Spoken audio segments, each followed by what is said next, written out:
அறம், பொருள், இன்பம், வீடு, இந்த 4 புருஷார்த்தங்களும் நமக்கு கிடைக்கணும் அப்படின்னால் அதோட அடிப்படை வந்து நம்ம ஆரோக்கியமாக இருந்தால் தான் நம்ம இதை அடைய முடியும். இந்த 7 அடிப்படை ஸ்ரீவர்மாவுடைய வாழ்வியல் கோட்பாடுகள்னு சொல்லக்கூடிய விஷயங்களை இன்னைக்கு பின்பற்றாத ஒரு நிலை நம்ம சமூகத்தில் இருக்கிறதுனால தான் நமக்கு சோரியாசிஸ் நோய் ஏற்படுது. இந்த 5 அறிகுறிகள் நமக்கு இருக்குன்னா அடுத்த 3 மாசத்துலயோ 1 வருஷத்துலயோ நமக்கு சோரியாசிஸ் நோய் வரப்போகுது அப்படிங்கிறது அர்த்தம். சோரியாசிஸ் மட்டும் இல்லை, எல்லாவித நோய்களுக்குமே அடிப்படை காரணியாக இருக்கிறது வந்து சோரியாசிஸ் நோயை பொறுத்தவரையிலும் வாதம், பித்தம், கபங்கிற 3 தோஷங்களுடைய சீற்றத்தால் ஏற்படக்கூடிய. சோரியாசிஸ் வந்ததுக்கு அப்புறமும் ஸ்ரீவர்மாவை பொறுத்தளவில் உடல் தூய்மைக்கான மருந்துகள், மன தூய்மைக்கான பயிற்சி முறைகள், ஆன்மீக தூய்மைக்கான தியான பயிற்சிகள் இதோட சேர்ந்து வெறும் அறிகுறிகளுக்கு மட்டும் நம்ம வெளியே ஒரு க்ரீம் போட்டுக்கிறோம், அப்படி இல்லை ரொம்ப ஸ்ட்ராங்காக இருக்கக்கூடிய கெமிக்கல் மெடிசின்ஸை யூஸ் பண்ணுறோம் அப்படின்னா அந்த நேரத்துக்கு வெளியே வந்து அந்த நோய் குறைஞ்சது மாதிரி காமிக்கும். ஆனால் நாளடைவில் உடல் கழிவு நீக்கம் தேவைன்னா அதை செய்யக்கூடிய முயற்சிகள். ஸோ ஒரு இன்டகிரேட்டட் ஒரு அப்ரோச்சோட இந்த நோயை அணுகிறது அப்படிங்கிறது தான் இந்த நோயை குணப்படுத்துவதில் இருக்கக்கூடிய முதல் படி. முறையற்ற உணவு தான் நெறியற்ற வாழ்க்கைக்கு அடிப்படையாக இருக்கிறது. நெறியற்ற வாழ்க்கை தான் விபத்துக்கு காரணமாக இருக்கிறது. இந்த முறையற்ற உணவு, நெறியற்ற வாழ்க்கை, விபத்து, இந்த 3 சேரும்போது நோய் எதிர்ப்பு சக்தி குறையிறது. எங்கே நோய் எதிர்ப்பு சக்தி குறையிறதோ அங்கே நோய் கிருமிகள் வந்து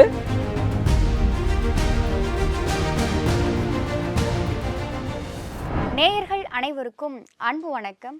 நம்ம எல்லாருடைய வாழ்க்கையிலுமே மிகப்பெரிய எதிர்பார்ப்பாக இருக்கிறது என்ன அப்படின்னா, நோயற்ற வாழ்வே குறைவற்ற செல்வம் அப்படிங்கிற ஒரு விஷயம்தான். பல பேருடைய வாழ்க்கையில் பல நோய்களை குணப்படுத்தி இன்னைக்கு அவங்க ஒரு மகிழ்ச்சியான வாழ்க்கையை வாழ்வதற்கு காரணமாக இருக்கின்ற ஸ்ரீவர்மாவினுடைய ஃபவுண்டர் மற்றும் சேர்மன் ஸ்ரீவர்மா சார் இன்னைக்கு நம்ம கூட இணைந்திருக்கிறார்கள். சார் வணக்கம். ஒவ்வொருத்தரோட லைஃப்லேயுமே வெல்னஸ் அப்படிங்கிற ஒரு விஷயம் வந்து ரொம்பவே பிரியப்பட்டு நம்ம எல்லாருக்குமே அந்த வெல்னஸ் கிடைக்கணும்னு சொல்லி எக்ஸ்பெக்ட் பண்ணுவோம்.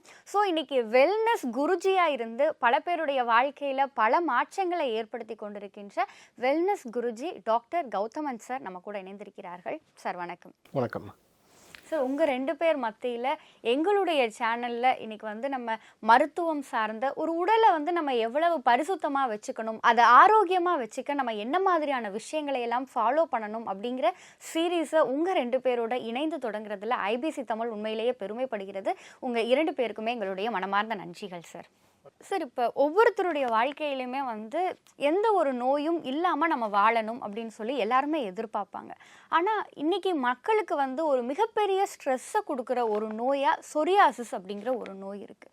ஸோ சொரியாசிஸ் அப்படிங்கிற ஒரு நோய் நம்மளுடைய உடம்பில் எப்படி உருவாகுது சார்? பொதுவாக வந்து நம்ம எல்லாருமே நோயற்ற வாழ்க்கை வேணுங்கிற ஒரு வரம் அப்படிங்கிறத வேணும்னு நினைக்கிறோம்.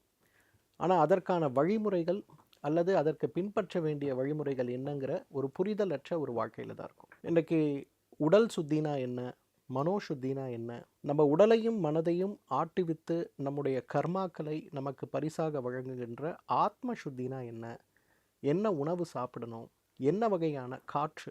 இன்றைக்கி நம்ம எல்லாரும் சுவாசம் பண்ணுறோம், ஆனால் ஆரோக்கியமான சுவாசமாக அது இருக்காங்கிற ஒரு புரிதல், எவ்வளவு தண்ணீர் குடிக்கணும், எவ்வளவு நேரம் தூங்கணும், இந்த மாதிரி நிறைய விஷயங்களில் நம்ம யாருக்குமே ஒரு புரிதல் இல்லாமல் இருக்குது. இப்போ உணவு அப்படின்னு வரும்போது பொதுவாக உணவுனா நம்மெல்லாம் காலை ஒரு உணவு, மதியம் ஒரு உணவு, மாலை ஒரு உணவு. உணவு சாப்பிடுகின்ற நேரத்திலிருந்து உணவு சாப்பிடுகின்ற முறை வரை ஒரு ஆரோக்கியமாக நான் எப்படி பண்ணணும் அப்படிங்கிறது ஒரு வழிமுறை இருக்குது. பசித்து சாப்பிடு அப்படிங்கிறது ஒரு பழமொழியாக இருக்கிறத நம்ம பார்க்குறோம். அதே போல் சாப்பிடும்போது உணவை எப்படி மென்று சாப்பிட வேண்டும் அப்படிங்கிறத நம்ம பார்க்கணும். அறுசுவை உணவு அப்படிங்கிறது நம்ம கேள்விப்பட்ட விஷயமாக தான் இருக்கே தவிர இன்றைக்கி நம்ம யாருடைய உணவிலேயும் அறுசுவை உணவு இருக்கா அப்படிங்கிற ஒரு கேள்வி வருது. அதே போல் நான் ஏற்கனவே சொன்னது தான் சுவாசம். இன்றைக்கு பிராணாயாமம் அப்படிங்கிற பயிற்சியை பற்றி தான் நம்மெல்லாம் கேட்குறோம், செய்யணும்னு ஆசைப்படுறோமே தவிர தினசரி வாழ்க்கையிலேயே நம்முடைய சுவாசம் எப்படி ஆரோக்கியமாக வச்சுக்கணும் அப்படிங்கிறத நம்மில் நிறைய பேருக்கு தெரிவது கிடையாது. அப்போ நம்ம சாப்பிட்ற உணவு முறையான உணவா, முறையற்ற உணவா, உடல் அதை செரிப்பதற்கு தேவையான சக்தியோடு இருக்கிறதா இல்லையா அப்படிங்கிற ஒரு புரிதல் குறைவாக இருக்குது. இன்னொரு பக்கம் பிராணாயாமம் நாம் செய்யக்கூடிய பயிற்சிகள் மூச்சு சார்ந்த பயிற்சிகளாக இல்லாமல் வெறும் உடல் சார்ந்த பயிற்சிகளாக இருக்கும்போது அது நம்ம உடம்பில் ஏற்படுத்தக்கூடிய விளைவுகள். தண்ணீர், ஒரு மனிதனுக்கு எவ்வளவு தண்ணீர் தேவைன்னு கூட இன்றைக்கி ஒரு கேள்வி நம்ம மனதில் வருது இல்லையா?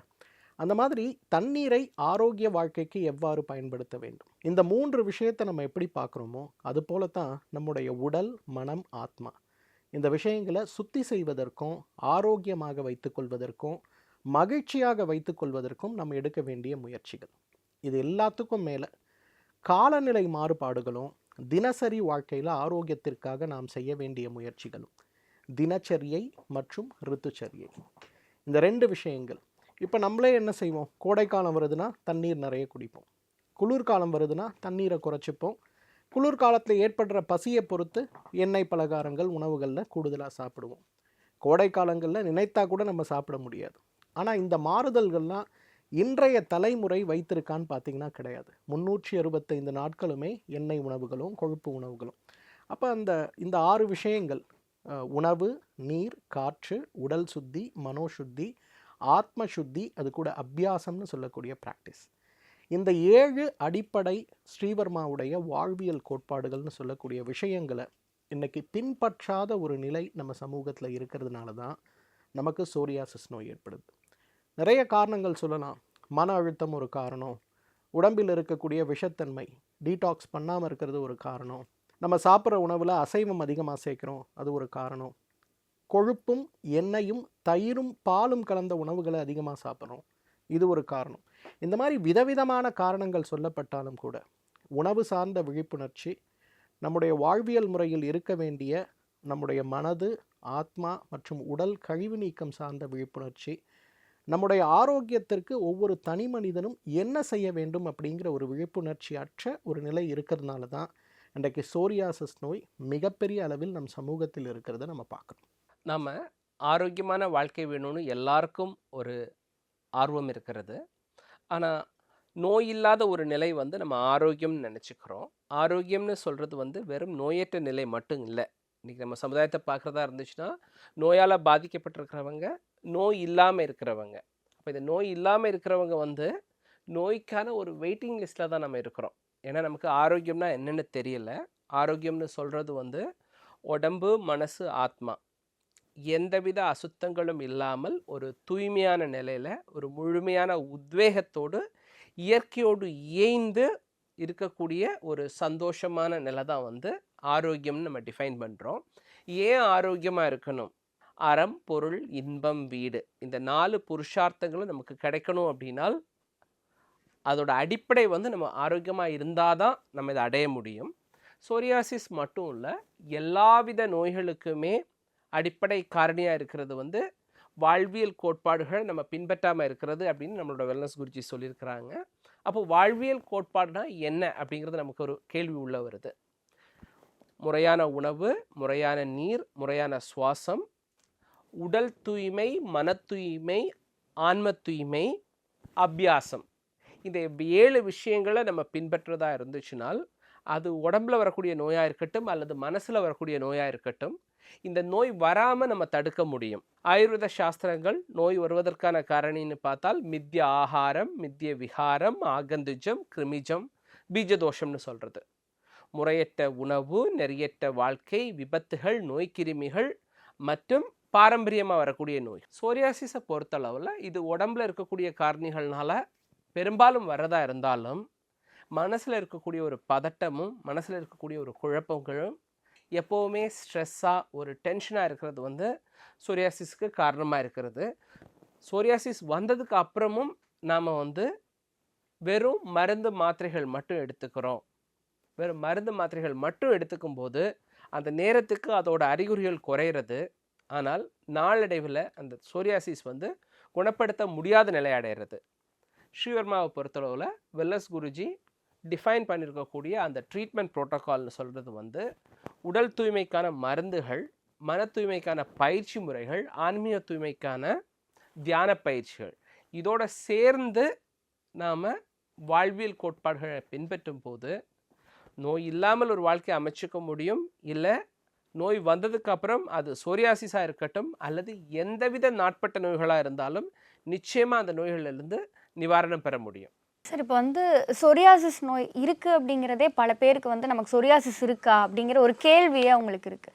ஸோ இதோட சிம்டம்ஸாக எந்தெந்த விஷயங்களை எல்லாம் நம்ம எடுத்துக்கலாம் சார்? பொதுவாக தோல் நோய்களில் நிறைய வகையான தோல் நோய்கள் இருக்குது. சாதாரணமாக 3 வகைகளாக தோல் நோய்களை நம்ம பிரிப்போம். ஒன்று, நிறத்தில் ஏற்படக்கூடிய மாற்றங்கள். திடீர்னு தோலில் ஏற்படுகின்ற வெண்மை நிறமான மாற்றங்கள், கருமை நிறமான மாற்றங்கள்ங்கிறது ஒன்று. ரெண்டாவது, தோலில் ஏற்படுகின்ற அதீத வறட்சி சார்ந்த சிரமங்கள், அதீத ஈரம் சார்ந்த சிரமங்கள்னு ரெண்டாக பிரிப்போம். மூன்றாவது வகை அப்படின்னு பார்த்தோம்னா தோலுடைய அமைப்பில் ஏற்படக்கூடிய மாற்றங்கள். அதாவது தோலுடைய செயல்பாடு. ஒரு சாதாரணமாக தோல் நம்ம உணரவே மாட்டோம். ஆனால் ஒரு தோல் நோய் ஏற்படும் போது அந்த இடத்துல ஏதோ தோல் மேலே ஒட்டிகிட்டு இருக்க மாதிரியோ அல்லது ஒட்டி கொண்டு இருக்கக்கூடிய பொருளை அரித்து எடுக்கிற மாதிரி அதை சுத்தப்படுத்தினால்தான் நமக்கு சரியாக இருக்குங்கிற மாதிரி அரித்து கொண்டு இருப்பதும், தோள்களில் 100 முட்களை வைத்து குத்துவது போல ஏற்படுகின்ற வலிகளும், அதே போல் தோலில் சதாசர்வகாலம் அரிப்பு ஏற்பட்டு கொண்டே இருக்கக்கூடிய ஒரு நிலைகளும், அந்த மாதிரி 3ஆக பிரிப்போம். அமைப்பில் ஏற்படுகின்ற மாற்றம், செயல்பாடில் ஏற்படுகின்ற மாற்றம், நிறத்தில் ஏற்படுகின்ற மாற்றம். இந்த 3 மாற்றங்களும் ஒரு சேர வரக்கூடிய நோய்க்கு தான் சோரியாசிஸ் நோயின் பேர். பொதுவாக ஆயுர்வேதத்தில் சோரியாசிஸ் நோயை 6 வகைகளாக நம்ம பார்ப்போம். இதை ஏன் விளக்கமாக சொல்கிறேன்னா, சோரியாசிஸ் நோய்னா பொதுவாக தலையில் ஏற்படுகின்ற சோரியாசிஸ் நோய், நகத்தை மட்டும் பாதிக்கின்ற சோரியாசிஸ் நோய், உள்ளங்கால்களில் மட்டும் ஏற்படுகின்ற சோரியாசிஸ் நோய், அதே போல் உடம்பு முழுவதும் பரவக்கூடிய சோரியாசிஸ் நோய், அல்லது ஒரே இடத்தில் பாதங்களில் கைகளில் 2 இடத்துல மட்டும் ஏற்படுகின்ற சோரியாசிஸ் நோயின் பிரிப்பாங்க. ஆனால் ஆயுர்வேதம் அப்படி பார்க்கறது கிடையாது. சோரியாசிஸ் நோய் ஏற்படுவதற்கு முன்பு, அதாவது பூர்வ ரூபம்னு சொல்லுவோம். ஒரு நோய் நமக்கு ஏற்படுறதுக்கு முன்னாடி உடல் வெளிப்படுத்தக்கூடிய அறிகுறிகள் என்ன, நோய் ஆன பிறகு அது ஏற்படுத்தக்கூடிய அறிகுறிகள் என்ன, அந்த நோய் நீண்ட கால நாட்பட்ட நோயாக இருக்கும்போது அது மற்ற உறுப்புகளையும் பாதித்து மற்ற திசுக்களையும் பாதித்து ஏற்படுத்துகின்ற அறிகுறிகள் என்னன்னு 3 விஷயமாக தான் ஆயுர்வேதத்தில் நம்ம பார்ப்போம். ஏன்னா நம்ம வந்து ஒரு நோயை புரிஞ்சிக்கிறத விட ஒரு மனிதனுடைய உடலை புரிஞ்சு அவங்க உடம்புல இந்த நோய் எந்த வகையான மாற்றங்களை உருவாக்கி இருக்கிறது அப்படின்னு புரிஞ்சு அதற்கு ஏற்றாற் போல ட்ரீட்மெண்ட் கொடுக்கறது தான் நம்ம மருத்துவமனையுடைய ஒரு மிகப்பெரிய ஸ்பெஷாலிட்டி. இங்கே வரக்கூடியவர்களுக்கு கொடுக்கக்கூடிய சிகிச்சை அப்படிங்கிறது நோய்க்கு கொடுக்கக்கூடிய சிகிச்சை கிடையாது, அந்த நபருக்கு கொடுக்கக்கூடிய சிகிச்சை. ஸோ அப்போ வரும்போது பூர்வ ரூபம்னு சொல்லுவோம். 5 முக்கியமான அறிகுறிகள் இருக்குன்னா அதை பூர்வ ரூபம்னு சொல்லுவோம். முதலாவது, அசாதாரணமான தோல் வறட்சி. இப்போ கைகள் இருக்குது, இல்லை உள்ளங்கைகள் இருக்குது, உள்ளங்கால்கள் இருக்குது. ஸோ இந்த இடத்த நம்ம பார்த்தோன்னா நமக்கே கை கால்களில் ஏதோ ஒரு வித்தியாசம் இருக்கே, வறண்டு போன மாதிரி இருக்கே அப்படின்னு நம்ம நினைக்கக்கூடியதான் முதல்ல ஏற்படக்கூடிய மாற்றம். ரெண்டாவது மாற்றம், அந்த வறண்டு போயிருக்கக்கூடிய இடங்களில் லேசாக ஏற்படக்கூடிய ஒரு அரிப்புத்தன்மை. எல்லா நேரமும் இருக்கணும்னு அவசியம் கிடையாது, சில நேரங்களில் இருக்கிறத பார்க்கலாம். மூன்றாவது மாற்றம், அரிப்பு ஏற்படும் போது அந்த இடத்துல மணல் போல அல்லது ஏதோ தூசு போல ஒரு பொருள் கையோடு சேர்ந்து வருவது போல இருக்கக்கூடிய ஒரு சூழல். நான்காவது மாற்றம், ஒரு இடத்துல இருக்கக்கூடிய இந்த ஒரு மாற்றத்தை உடம்புல ஆங்காங்கே நம்ம பார்க்குறது. அஞ்சாவது, யாராவது ஒருத்தர் நம்மளை பார்க்கும்போது என்ன உங்களோட கை வந்து வித்தியாசமாக இருக்குது, என்ன இந்த கைப்பகுதியில் ஏதோ ஒரு மாற்றம் இருக்க மாதிரி இருக்கேன்னு நம்ம அதை ரெக்கக்னைஸ் பண்ணலனாலும் மற்றவங்க கேட்கக்கூடியது. ஸோ இந்த 5 அறிகுறிகள் நமக்கு இருக்குன்னா அடுத்த 3 மாதத்துலேயோ 1 வருஷத்துலேயோ நமக்கு சோரியாசிஸ் நோய் வரப்போகுது அப்படிங்கிறது அர்த்தம். இதுதான் பூர்வ ரூபம் அப்படின்னு நம்ம சொல்லுவோம். இதை நம்ம சரியாக கவனிக்கல, இல்லை நம்ம வந்து வெறும் மருந்துகள் சார்ந்த ஒரு சிகிச்சையில் இருக்கோமே தவிர நம்ம மருத்துவமனையில் கொடுக்கக்கூடிய வாழ்வியல் மாற்றங்களோடு கூடி நோய் வருவதற்கான காரணத்தை புரிந்து கொள்ளாத ஒரு சாதாரண சிகிச்சையில் நம்ம இருக்கோம்னா நோய் அடுத்த நிலைக்கு மூவ் ஆகும். அப்போ நோய் வெளிப்படுத்தக்கூடிய அறிகுறிகள் என்ன? நம்ம உடம்புல முதல்ல வந்து ஒரு 1 ரூபாய் நாணயம் அளவுக்கு ஏதாவது ஒரு இடத்துல வயிறு பகுதி, முதுகு பகுதி, பிட்டப்பகுதிக்கு மேலே இருக்கக்கூடிய தசைப்பகுதி, தொடைப்பகுதி, கணுக்காலுக்கு மேலே இருக்கக்கூடிய தசைப்பகுதி, நம்முடைய கைகளில் இருக்கக்கூடிய இடங்கள் அல்லது தலையில் ஏதாவது ஒரு இடத்துல 1 ரூபாய் காயின் அளவுக்கு ஒரு வட்ட வடிவமான ஒரு பேட்ச் கண் கூட தெரிகிற அளவுக்கு இருக்கிறத பார்க்க முடியும். இந்த பேட்சில் சில நேரங்களில் அரிப்பு இருக்கலாம், சில நேரங்களில் அரிப்பு இருக்காது. ஆனால் அந்த பேட்ச்லேருந்து தினசரி செதில்கள் போல், மீனுக்கு மேலே எப்படி செதில்கள் இருக்கோ அதே போல் செதில்கள் நம்ம ஸ்க்ராட்ச் பண்ணும்போதோ இல்லை அந்த இடத்த தொடும்போதோ அல்லது காலை குளிக்கும்போது செதில்கள் இல்லாமல் இருக்கும். மாலை நேரங்களில் பார்த்தோம்னா மேலே ஏதோ லேயர்ஸ் அண்ட் லேயர்ஸ் ஆஃப் செதில்கள் இருக்க மாதிரி இருக்கும். தொடச்சோன்னா அது கொட்டுறதை நம்ம பார்க்க முடியும். இது முதல் அறிகுறியாக நம்ம பார்க்கலாம். ரெண்டாவது அறிகுறியாக நம்ம பார்ப்பது 2 வகை பித்தம் சார்ந்த சோரியாசிஸும் கபம் சார்ந்த சோரியாசிஸும் நமக்கு வரும்போது இந்த இடத்துல கடுமையான அரிப்பு இருக்கிறத நம்ம பார்க்க முடியும். குறிப்பாக கபம் சார்ந்த சோரியாசிஸ், பொதுவாக சோரியாசிஸ் நோய்னா உலர்ந்த செதில்கள் கொண்ட நோயின்னு நம்ம சொல்லுவோம். ஆனால் கபம் சார்ந்த சோரியாசிஸ், பித்தம் சார்ந்த சோரியாசிஸ் வரும்போது அந்த இடத்துல அரித்தலுக்கு பிறகு கட்டிகளும் சிறு சிறு கொப்புளங்களும் சீழ்வடிவதையும் நம்ம பார்க்க முடியும். மாடர்ன் மெடிசனில் இதை பஸ்சுலார் சோரியாசிஸ்ன்னு ஒரு கேட்டகரியில் சொல்லுவாங்க. இது 2வது அறிகுறி. 3வது அறிகுறி, ஒரு இடத்துல பார்த்த இந்த பேட்ச் நம்முடைய வாழ்வியல் முறை, நம்ம உடம்பில் இருக்கக்கூடிய வியாதிகளுக்கு ஏற்றாற்போல் அந்த வியாதிக்கு சப்போர்ட் பண்ணுற மாதிரி நம்மளோட லைஃப் ஸ்டைல், நம்மளோட ஃபுட் ஹேபிட்ஸ், நம்மளுடைய மன அழுத்தம், உடல் கழிவு நீக்கம் இதெல்லாம் நம்ம செய்து கொள்ளாத போது உடல் முழுவதும் பரவக்கூடிய ஒரு நிலை ஏற்படுவதை பார்க்கலாம். இந்த தலை சார்ந்த சோரியாசிஸ் அப்படிங்கிறது தான் இதில் ரொம்ப ஸ்பெசிஃபிக்காக நம்ம பார்க்க முடியும். வெறும் தலைப்பகுதியில் ஏற்படும், வேறு எங்கேயுமே ஏற்படாது. ஆனால் அந்த தலை சார்ந்த சோரியாசிஸ் வரும்போது நிறைய பேருக்கு நமக்கு இருப்பது பொடுகா அல்லது தலை சார்ந்த சோரியாசிஸான்னு ஒரு குழப்பம் ஏற்படும். நிறைய பேரை பார்த்தோன்னா இது பொடுகு தான் போல இருக்குது அப்படின்னு சொல்லி 3 வருஷம் 5 வருஷம்லாம் அந்த ட்ரீட்மெண்ட்டில் இருப்பாங்க. அப்புறம் பார்த்தா அவங்களுக்கு மூட்டு வலிகள் ஏற்பட ஆரம்பிக்கும். அப்போ தான் தலையில் வந்திருக்கக்கூடியது ஒரு நாட்பட்ட சோரியாசிஸ் நோயாக இருந்திருக்கு, அதோடைய பக்க விளைவாக சோரியாட்டிக் ஆர்த்ரைட்டிஸ் வந்திருக்கு அப்படிங்கிறத நம்ம புரிஞ்சுப்போம். இப்போ தலையில் சோரியாசிஸ் இருக்குது அப்படின்னா அதோட அடுத்த எஃபெக்டாக நமக்கு மூட்டு வலி இந்த மாதிரி உடம்புல இருக்க எல்லா திசுக்களையுமே சோரியாசிஸ் நோய் பாதிக்கும். இந்த நிலைகள் வரும்போது அதை பற்றி நான் விளக்கமாக சொல்கிறேன்.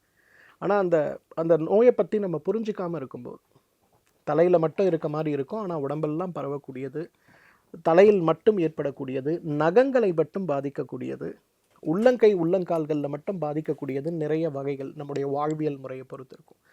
பொதுவாக சோரியாசிஸ் நோய் அப்படின்னா என்ன அப்படின்னா, பொதுவாக நம்முடைய தோலுக்குன்னு ஒரு ஆயுட்காலம் உண்டு, ஒவ்வொரு திசுக்களுக்கும் ஒரு ஆயுட்காலம் உண்டு. அப்போ அந்த ஆயுட்காலத்துடைய அடிப்படையில் அந்த திசுக்கள் உருவாகி முழுமையாக வேலை செய்யும்போது நம்ம தோலுடைய நிறமோ அல்லது அது செய்யக்கூடிய வேலையோ சீராக இருக்கும். ஆனால் சோரியாசிஸ் நோயில் அந்த திசுக்களுடைய ஆயுட்காலம் குறையும். உதாரணத்துக்கு ஒரு 7 நாட்களுக்கு அந்த திசு இருக்குன்னா அதோட ஆயுட்காலம் 3 அல்லது 4 நாட்கள்லேயே முடிந்துவிடும்.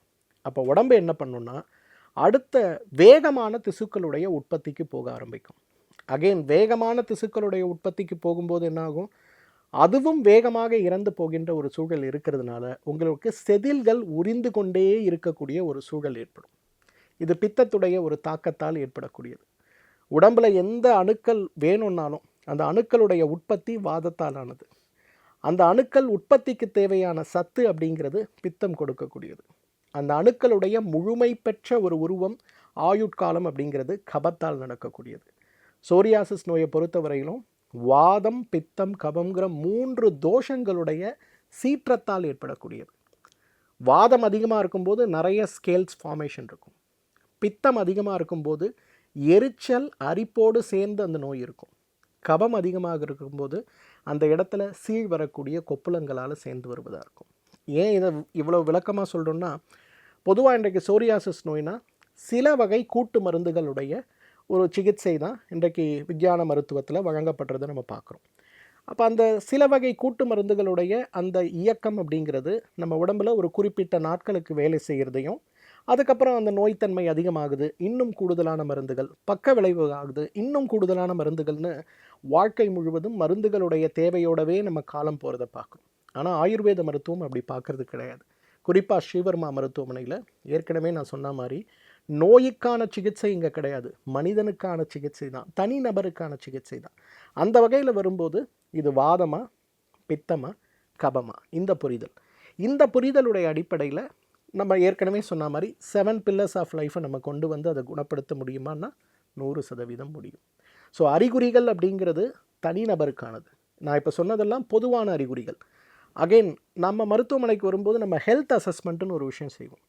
உங்கள் உடம்பு வாதமா, பித்தமா, கபமா, உங்கள் வயசு வாதமா, பித்தமா, கபமா, உங்களுக்கு ஏற்பட்டிருக்கக்கூடிய நோய் வாதமா, பித்தமா, கபமா, இந்த நோயுடைய அடிப்படையில் என்ன வகையான வாழ்வியல் முறை மாற்றங்கள், உணவு முறை மாற்றங்கள், ஒருவேளை மன அழுத்தம் கூடுதலாக இருக்குன்னா நம்ம சொல்லிக் கொடுக்கக்கூடிய தியான பயிற்சிகள், உடல் கழிவு நீக்கம் தேவைன்னா அதை செய்யக்கூடிய முயற்சிகள். ஸோ ஒரு இன்டகிரேட்டட் ஒரு அப்ரோச்சோட இந்த நோயை அணுகிறது அப்படிங்கிறது தான் இந்த நோயை புரிஞ்சிக்கிட்டு அணுகிறது அப்படிங்கிறது தான் இந்த நோயை குணப்படுத்துவதில் இருக்கக்கூடிய முதல் படி. சோரியாசிஸோட அறிகுறிகள், அது எப்படி ஃபார்ம் ஆகிறது எல்லாமே நம்ம விளக்கமாக பார்த்தோம். இது ஆரம்ப நிலையிலேயே உடல் தூய்மைக்கான பயிற்சிகளும் உடல் தூய்மைக்கான சிகிச்சைகளும் எடுத்துட்டு அதற்கு கூட ஒருங்கிணைந்த சிகிச்சை எடுக்கிறதா இருந்துச்சு அப்படின்னால் சோரியாசிஸை மிக எளிமையாக முழுமையாக குணப்படுத்த முடியும். இது வெறும் அறிகுறிகளுக்கு மட்டும் நம்ம வெளியே ஒரு க்ரீம் போட்டுக்கிறோம், அப்படி இல்லை ரொம்ப ஸ்ட்ராங்காக இருக்கக்கூடிய கெமிக்கல் மெடிசின்ஸை யூஸ் பண்ணுறோம் அப்படின்னா அந்த நேரத்துக்கு வெளியே அந்த நோய் குறைஞ்சது மாதிரி காமிக்கும். ஆனால் நாளடைவில் உடம்பு ஃபுல்லாக பரவி ஒரு தீவிரமான நிலை அடையும். சோரியாசிஸ் ஆரம்ப நிலையில் இருக்கிறதா இருந்துச்சுனால் எளிமையாக குணப்படுத்தலாம். நாளடைவில் அது குணப்படுத்த முடியாத நிலையை அடைஞ்சு எல்லா திசுக்களுக்கும் எல்லா ஜாயின்ஸுக்கும் ஸ்ப்ரெட்டாக இருந்தால் கூட முறையான சிகிச்சை எடுத்துக்கிறதா இருந்துச்சுனால் நிச்சயமாக சோரியாசிலிருந்து முழுமையான குணம் பெற முடியும். கண்டிப்பாக சார். சார் இப்போ நிறைய ஸ்கின் டிசீசஸ் இருக்குது. தோல் நோய்கள்லேயே நம்ம வெரைட்டி ஆஃப் ஸ்கின் டிசீஸஸை நம்ம பார்த்துட்ருக்கோம். அப்போ இந்த நோய்களுக்கும் சொரியாசிஸ்க்கும் இருக்க அந்த வேறுபாடு அப்படின்னா அதை ஸ்ரீவர்மாவில் நீங்கள் எப்படி பார்க்குறீங்க சார்? சரி, பொதுவாகவே அதுதான் நான் சொல்கிறேன், நோய்க்கான சிகிச்சை நம்ம மருத்துவமனையில் கிடையவே கிடையாது. முதல்ல அதை நம்ம எல்லாருமே புரிஞ்சுக்கணும். ஒரு தனி நபருக்கான சிகிச்சை அப்படிங்கிறது தான் அந்த இடத்துல ரொம்ப முக்கியம். நம்ம உடம்புங்கிறது என்ன, வெறும் எலும்பு தசை ரத்தத்தால் ஆனதுன்னு நம்ம நினைக்கிறோம். நம்ம சாப்பிட்ற உணவு மட்டும்தான் நம்ம உடம்பை பார்த்துக்குதுன்னு நினைக்கிறோம். அந்த மாதிரி கிடையாது. உடம்புங்கிறது முதல்ல பஞ்சபூதங்களால் ஆனது. இந்த பஞ்சபூதங்களுடைய சேர்க்கையாக வாதம் பித்தம் கபம்ங்கிற 3 தோஷங்களால் ஆனது. சார் எனக்கு ஒரு சந்தேகம், அந்த வாதம் பித்தம் கபம் அது மூணையும் ஏன் தோஷம்னு சொல்கிறோம் சார்? தோஷம் அப்படின்னா செயல்படுகின்ற கண்ணுக்கு தெரியாத உயிரோடு இருக்கின்ற நம்ம வாழ்க்கையில் எல்லா வகையான நல்லது கெட்டது இது எல்லாத்துக்கும் இன்ஃப்ளூயன்ஸ் பண்ணக்கூடிய அனைத்தையுமே நம்ம தோஷங்கள்னு சொல்லுவோம். தோஷங்கள் அப்படின்னா பிரச்சனையை உருவாக்கக்கூடியதுன்னு கிடையாது, வாழ்க்கையை நகர்த்தக்கூடியது, பரிமாணங்களை மாற்றக்கூடியதுக்கு தான் தோஷங்கள்னு பேர். ஸோ இந்த வாதம் பித்தம் கபம்னு இருக்குது. இந்த வாதம் பித்தம் கபம்ங்கிறது கண்ணுக்கு தெரியாமல் நம்முடைய இயக்கத்தை நிர்ணயிக்கக்கூடிய. இப்போ ஒரே ஒரு கருமுட்டை தான் இருக்குது, ஒரே ஒரு உயிரணு தான் இருக்குது. இது ரெண்டும் ஒன்றா சேரும்போது எப்படி ஒரு குழந்தை உருவாகுது?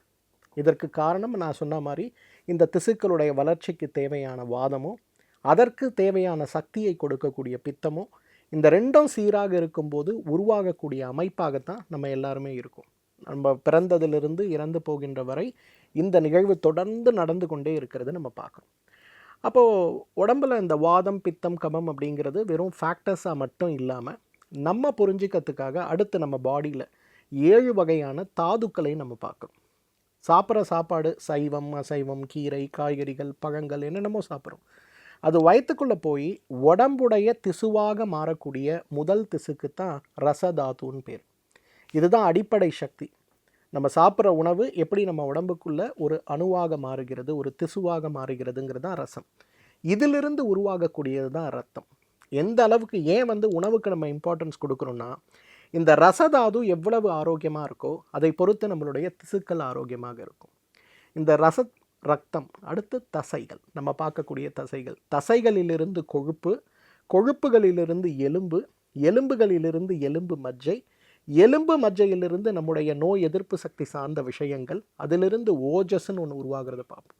இந்த ஓஜஸ் தான் நம்முடைய நாளமிலா சுரப்பிகளை இயக்கக்கூடியது, நம்முடைய ஆயுளை நீட்டிக்கக்கூடியது. இது எல்லாமே நடக்கிறத பார்க்குறோம். இதோடு நம்ம உடம்பு முடியுதானா? கிடையாது. இதுக்கு அடுத்து நம்ம பார்க்கக்கூடியது சக்கரங்கள். 7 சக்கரங்கள் தான் பிரபஞ்ச சக்தியை நம்மிடம் ஈர்த்து கொள்கிறது. நம்ம சாப்பிட்ற சாப்பாடு, நம்ம சுவாசிக்கின்ற காற்று, பிரபஞ்சத்திலிருந்து நாம் எடுக்கக்கூடிய சக்தி, இது 3 ஒன்றா சேரும்போது நம்ம உடம்புல உருவாகிறது தான் உயிர் சத்துன்னு சொல்கிறது. பிராணசக்தின்னு நம்ம சொல்லுவோம். பிராணசக்தினா எல்லாம் நம்ம காற்றை சொல்லுவோம். காற்று மட்டும் கிடையாது, இந்த 3ம் சேர்ந்து உருவாகிறது தான் உயிர் சத்து. இந்த உயிர் சத்து சீராக உடல் முழுவதும் வியாபித்து உடலுடைய எல்லா இயக்கத்தையும் சீரமைப்பதற்காக உடலில் இருக்கிறது தான் வர்மங்கள்னு சொல்லுவோம். உடலில் 108 வர்மங்கள் இருக்கிறத பார்க்கணும். இந்த ஒவ்வொரு வர்மமும் ஒவ்வொரு இடத்துல அதை சுற்றி இருக்கக்கூடிய வாதபித்த கபத்தை சீராக்கி திசுக்களுடைய இயக்கத்தை சீராக்கி வைத்திருக்கிறத பார்க்கணும். இதுக்கு அடுத்து நம்ம பார்க்குறது அவயங்கள்னு சொல்லுவோம். அன்னமய, பிராணமய, மனோமய, விஞ்ஞானமய, ஆனந்தமய கோஷங்கள். இந்த அவயங்களுக்கு ஈக்குவலாக இருக்கக்கூடிய ஒரு ஆங்கில வார்த்தையை இன்றைக்கு வரையிலும் நம்மளால் சொல்ல முடியல. அவயங்கள் அப்படிங்கிறது அந்த அளவுக்கு ஒரு எனர்ஜி ஃபோர்ஸ்ன்னு கூட நம்ம சொல்லலாம். உணவிலிருந்து கிடைக்கக்கூடிய எனர்ஜி, காற்றிலிருந்து பிராணத்திலிருந்து கிடைக்கக்கூடிய எனர்ஜி, நம்முடைய சிந்தனையிலிருந்து கிடைக்கக்கூடிய எனர்ஜி, நம்முடைய ஞானம் புத்திசாலித்தனத்திலிருந்து கிடைக்கக்கூடியது, இதெல்லாம் சீராக இருக்கும்னா நம்ம யாரும் மனிதனாக இருக்க மாட்டோம். கடைசியாக சித்தர்களாக மாறக்கூடிய நிலையிலிருந்து கிடைக்கக்கூடிய எனர்ஜி. ஸோ இந்த 5 விஷயங்கள் சேர்ந்தது தான் நம்மளோட உடம்பு. அப்போ அந்த உடம்பில் இவ்வளோ விஷயங்கள் இருக்கும்போது அந்த உடம்பில் ஏற்படக்கூடிய நோய்களை வெறும் ஒரு பெயரிட்டு அழைப்பது அப்படிங்கிறது நம்முடைய வழக்கத்தில் கிடையாது. எனக்கு ஒரே அறிகுறியோடு வரக்கூடிய 2 பேருக்கும் தோலில் வந்து செதில்கள் உதிருது, 2 பேருக்கும் 40 வயதாச்சு, 2 பேரும் ஒரே குடும்பத்தில் இருக்காங்க, ஒரே வகை உணவில் இருக்காங்க. அப்போ நம்ம மருத்துவமனைக்கு வரும்போது 2 பேருக்கும் ஒரே வகை சிகிச்சை இருக்குமானா கிடையாது. இவங்களோட உடம்பு வாதப்பித்த கபத்தில் எப்படி இருக்குது, என்ன காரணம், உணவு, வாழ்வியல் முறை, மன அழுத்தங்கள் எல்லாத்தையும் கால்குலேட் பண்ணுவோம். அதே போல் இன்னொருத்தர், இவங்க 2 பேரையும் அனலைஸ் பண்ணி ஒவ்வொருத்தருக்குமான தனித்தனி சிகிச்சை கொடுப்பது தான் இந்த நோயை அணுகுவதில் இருக்கக்கூடிய ஒரு சிறப்பு அம்சம்.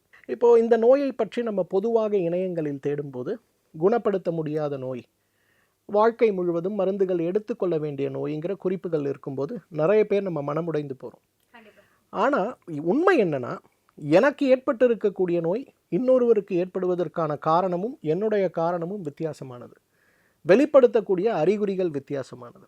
அப்போ அந்த நோயை குணப்படுத்தணும்னு வரும்போது அதற்கான பாதைகளும் வித்தியாசமானது. ஸோ இந்த வாதம் பித்தம் கபத்தில் ஆரம்பித்து நம்முடைய அவயங்கள் வரை இருக்கக்கூடிய எனர்ஜி லெவல்ஸ் எப்படி இருக்குது அப்படிங்கிறத நாடி பரீட்சை மூலமாக உணர்ந்து அந்த நாடியுடைய கதி, வாழ்வியல் முறை, ஹெல்த் அசஸ்மெண்ட்டுன்னு சொல்லக்கூடிய நோய் புரிதல். நம்ம மருத்துவமனைக்கு யாராவது வராங்கன்னா நம்முடைய மருத்துவமனையில் இருக்கக்கூடிய சிறப்பு மருத்துவர்களும் பயிற்சி மருத்துவர்களும் குறைந்தது ஒரு அரை மணி நேரம் அவர்களிடம் ஒரு 200 வகையான கேள்விகளை கேட்பாங்க. அவங்க சாப்பாடு, தூக்கம், அவங்களுக்கு ஏற்கனவே இருக்கக்கூடிய நோயுடைய தன்மை, ஃபேமிலி மெடிக்கல் ஹிஸ்ட்ரி, ஏற்கனவே நடந்த சர்ஜரி ஹிஸ்ட்ரி, எத்தனை நாள் வாரத்தில் அசைவம் சாப்பிட்றாங்க, எவ்வளோ தண்ணி குடிக்கிறாங்க, மோஷன் எப்படி போகுது, தூக்கம் எப்படி போகுது, கனவுகள் என்ன மாதிரி அவங்களுக்கு வருது, வேறு என்ன இணை துணை நோய்கள் இருக்குது, தைராய்டு இருக்கா, டயபெட்டிஸ் இருக்கா, ஹைப்பர் டென்ஷன் இருக்கா, அவங்களுக்கு பசி எப்படி இருக்குது, வயிறு உப்புசம் இருக்கா, ஜீரணம் ஆகுதா, மலச்சிக்கல் இருக்கா, அடிக்கடி மோஷன் போகிறாங்களா, என்ன சுவை அவங்களுக்கு பிடிக்கும், என்ன வகையான காஃபி டீ ஒரு நாளைக்கு எத்தனை குடிக்கிறாங்க, வாரத்துக்கு எத்தனை முறை ஆல்கஹால் சாப்பிட்றாங்க, எல்லா கேள்விகளும் நாங்கள் கேட்போம். நிறைய பேஷண்ட்ஸ் வந்து சில நேரங்களில் ஃப்ரஸ்ட்ரேட் ஆவாங்க. என்னங்க நான் வந்திருக்கிறது ஒரு சாதாரண முட்டி வலி, எனக்கு இவ்வளோ கேள்வி கேட்குறீங்களே அப்படி. எதற்காகனா அந்த புரிதலோடு அந்த நோயை அணுகும்போது அந்த நோயை தீர்ப்பதற்கான வழிமுறைகளை உணர்ந்து கொள்வது அப்படிங்கிறது ரொம்ப சுலபம். ஸோ இந்த வாதம் பித்தம் கபம்ங்கிறது நீங்கள் கேட்குறது ஒரு சாதாரண கேள்வி. ஆனால் அதற்கான விடை சொல்லணுன்னாலே எனக்கு ஒரு நாள் முழுசாக நீங்கள் என்கிட்ட உட்காந்து பேசணும். ஓகே, நீங்கள் சொல்லுங்கள் சார். மிகினும் குறையினும் நோய் செய்யும் வழிமுதலா 3 அப்படிங்கிறது வந்து திருக்குறளில் இருக்கிறது. இந்த மிகினும் குறையினும் அப்படின்னு சொல்கிறது வந்து வாதப்பித்த கஃபங்கள் அது ஜாஸ்தியானாலும் நமக்கு நோய் கொடுக்கும், அது கம்மியானாலும் நம்ம வாழ்க்கையோட ஆரோக்கியத்தில் வந்து ஒரு குறைபாடுகள் ஏற்படுறது. இந்த வாதப்பித்த கஃபம்னு சொல்கிறது வந்து நம்ம பஞ்சமகா பூதாஸோட கனெக்ட் ஆகிருக்கிறது. நமக்கு தெரியும் 50 பூதங்கள், நீர், நிலம், காற்று, அக்னி அண்ட் ஆகாசம். இதுக்கும் நம்ம வாழ்க்கைக்கும் தொடர்பு இருக்கா அப்படின்னால் நிச்சயமாக தொடர்பு இருக்கிறது.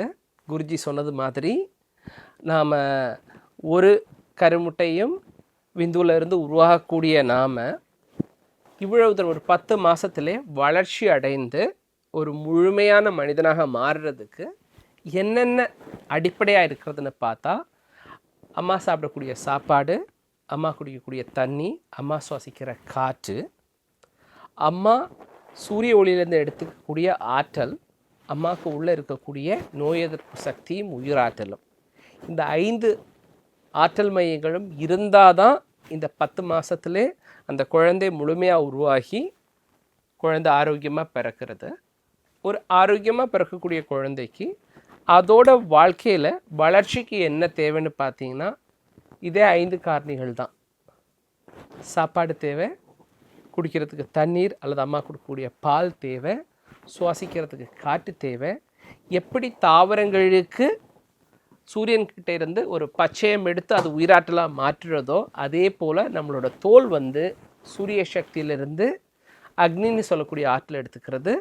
நம்ம உடம்புக்கு உள்ளே இருக்கக்கூடிய நம்மளோட ஒவ்வொரு அணுக்களில் இருக்கக்கூடிய அந்த உயிராற்றல், இந்த 5 விஷயந்தான் நம்ம வாழ்க்கையை ஆரோக்கியமாக அமைச்சிக்கிறது. நம்ம வளரும்போது நாம் சாப்பிடக்கூடிய சாப்பாடு, நாம் குடிக்கிற தண்ணி, நம்ம சுவாசிக்கிற காற்று, இது எல்லாமே ஒழுங்காக இருக்கிறதா இருந்துச்சுனால் அங்கே அதை தான் நம்ம முறையான உணவுன்னு சொல்கிறோம். முறையான உணவு எடுத்துக்கிறதா இருந்துச்சு அப்படின்னால் நம்மளோட வாழ்க்கை முறையும் நிதானமாக இருக்கும், அமைதியாக இருக்கும். முறையற்ற உணவு தான் நெறியற்ற வாழ்க்கைக்கு அடிப்படையாக இருக்கிறது. நெறியற்ற வாழ்க்கை தான் விபத்துக்கு காரணமாக இருக்கிறது. இந்த முறையற்ற உணவு, நெறியற்ற வாழ்க்கை, விபத்து, இந்த மூணும் சேரும்போது நம்ம மனிதனோட நோய் எதிர்ப்பு சக்தி குறையிறது. எங்கே நோய் எதிர்ப்பு சக்தி குறையிறதோ அங்கே நோய் கிருமிகள் வந்து நோயை உண்டு பண்ணுறது. இந்த காரணிகள் இல்லாமல் நோய் வர்றதுக்கு வாய்ப்பு இருக்கிறதானா பாரம்பரியமாக வரக்கூடிய நோய்கள். இந்த பாரம்பரியம்னு சொல்கிறது அப்பா அம்மாவுக்கு அல்லது தாத்தா பாட்டிக்கு நோய் இருக்கிறதா இருந்தனால் ஜெனட்டிக் மெமரி, நமக்கும் அந்த நோய் வர்றதுக்கு வாய்ப்பு இருக்கிறது. அதே போல் கர்ப்பத்தில் இருக்கும்போது அந்த 10 மாதங்கள் அம்மா என்ன சாப்பிட்றாங்க, அம்மா எவ்வளோ சந்தோஷமாக இருக்கிறாங்க, அம்மா எவ்வளோ அமைதியாக இருக்கிறாங்க, இதெல்லாம் பொறுத்து தான் நம்மளோட ஆரோக்கியம் அமைகிறது. இதை தான் குருஜி வந்து ஆயுர்வேத சித்தாந்தப்படி ஸ்ரீவர்மா வகைப்படுத்தி இருக்கிறது வந்து தோஷங்கள், தாதுக்கள், சக்ராஸ், மர்மாஸ், கோஷாஸ், இந்த 5 விஷயங்களுமே நம்ம மனித வாழ்க்கைக்கு அடிப்படையாக இருக்கிறது.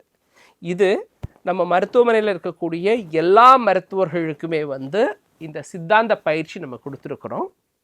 அதனால் எந்த நோய்களாக இருந்தாலும் அந்த நோய்களுக்கு அடிப்படை காரணி என்ன, இந்த அடிப்படை காரணி நம்ம உடம்பில் என்ன மாற்றங்களை பண்ணியிருக்கிறது, இந்த மாற்றங்கள்னால வந்த நச்சுக்கள் வந்து எந்த லேயரில் இருக்கிறது, அது அன்னமய கோஷம்னு சொல்லக்கூடிய உடம்பில் இருக்கிறதா, இல்லை பிராணமய கோஷம்னு சொல்லக்கூடிய சக்தி ஓட்டத்தில் இருக்கிறதா, மனோமய கோஷம்னு சொல்லக்கூடிய எமோஷனல் லெவலில் இருக்கிறதா, அல்லது விஞ்ஞானமய கோஷம்னு சொல்லக்கூடிய ஒரு இன்டலெக்சுவல் லெவலில் இருக்கிறதா. ஒரு நோயை குணப்படுத்த முடியுங்கிற ஒரு நம்பிக்கையோடு அதற்கான வழிமுறைகளை செய்யும்போது அந்த நோயில் முழுமையாக குணம் கிடைக்கிறது. ஆனால் இன்னைக்கு நமக்கு கிடைக்கக்கூடிய தரவுகள் எல்லாமே வந்து நோய்களை வந்து குணப்படுத்த முடிகிற நோய்கள், குணப்படுத்த முடியாத நோய்கள் வகைப்படுத்திடுறது. அப்போ நமக்கு ஒரு நோய் வரும்போது, அதுவும் இந்த சோரியாசிஸ் போன்ற நோய்கள் வரும்போது நமக்கு கிடைக்கக்கூடிய தரவுகளும் ரிசர்ச் ரிப்போர்ட்ஸும் வந்து இது இன்க்யூரபிள் டிசீஸ் அப்படின்னு சொல்கிறது. நாம் இன்க்யூரபிள் அப்படின்னு நம்ம அதை நினச்சிட்டு முறையான சிகிச்சை முறை எடுக்காமல், முறையான பயிற்சிகள் எடுக்காமல் அப்படி விட்டுட்டோன்னா ஒரு 3 வருஷம் 4 வருஷம் போகும்போது இந்த நோய் வந்து உடம்புல முழுமையாக பரவிடுறது. அந்த நேரத்தில் ஸ்ரீவர்மாவிலிருந்து நாம் இந்த நோயை குணப்படுத்த முடியும்னு ஒரு நம்பிக்கை கொடுத்து அந்த நோய் உண்டாக்குன கழிவுகள் எல்லாமே, அந்த நோய் உண்டாக்குன நச்சுக்கள் எல்லாத்தையுமே வந்து உடம்புலேருந்து வெளியேற்றுறதுக்கு நம்ம முதல்பட்ட சிகிச்சை கொடுக்குறோம். அப்புறம் அந்த நோயோட அறிகுறிகளை குறைக்கிறதுக்கும் நோய் குணமாகிறதுக்கு சிகிச்சை கொடுக்கும்போது ஒரு 6 மாதத்திலிருந்து ஒரு வருடம் வரைக்கும் நாம் சொல்லக்கூடிய உணவு வகைகளையும் நம்ம சொல்லக்கூடிய பயிற்சி முறைகளையும் சேர்த்து மருந்துகள் எடுத்துக்கிறதா இருந்துச்சுனால் நிச்சயமாக அது வாதத்தில் வரதா இருந்தாலும், பித்தத்தை வரதா இருந்தாலும், கஃபத்தில் வரதா இருந்தாலும், 3 தோஷங்களும் சீற்றமடைந்து வரதா இருந்தாலும், இல்லை வேறு எந்த காரணிகளால் வரக்கூடிய தோல் நோய்களாக இருந்தாலும் நிச்சயமாக அதிலிருந்து நிவாரணம் பெற முடியும். கண்டிப்பாக சார்.